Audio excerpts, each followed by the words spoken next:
This video, we're going to talk about how to take care of your terrariums that you either made at Famous in Oregon or purchased from Famous in Oregon. Now, there are a few different types of terrariums we have here. This is more of a desert-scape terrarium. Over here, we have a semi-hydroponic terrarium. That's where there's no soil at all. And then over here, we have more of a traditional terrarium with soil and tropical plants. First thing first, let's start off with light. Plants that you have within your terrarium is really going to determine the light that you're going to need for your plant.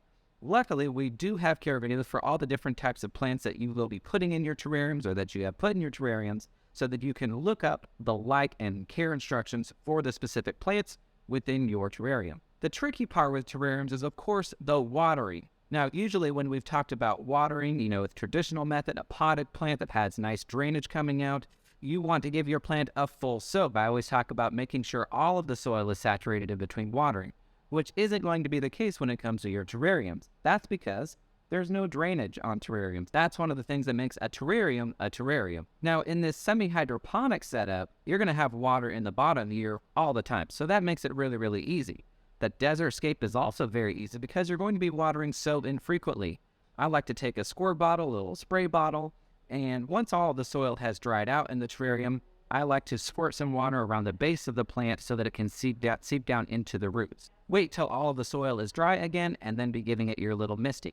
This is very easy to overdo in terms of a quantity of water. That's why I like to use a misting bottle, because it's very easy to control the amount of water that you're putting in here. You don't want to fill up so much water in your terrarium that water is just sitting in here and rotting the roots of your plant. The traditional terrarium, you're going to be watering the same way as well. I recommend a spray bottle, again, to control the quantity of water that you're going to be putting on your terrarium. You might not be watering all of the plants in your terrarium at the same time. The soil around the plant has to dry out sufficiently in between watering. So again, when each plant needs to be watered, I like to take my misting bottle and spray right down at the base of the plant.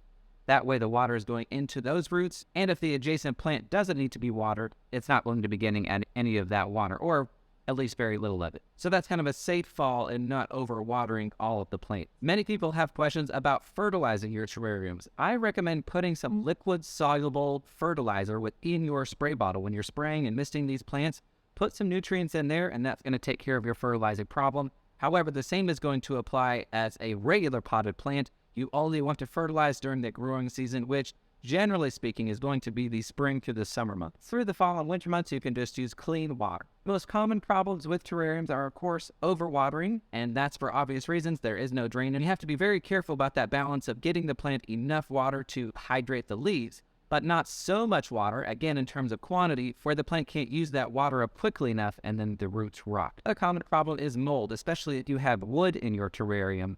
These can get mold on them if the soil stays too wet for too long, the humidity is a little bit too high, and you don't have enough airflow.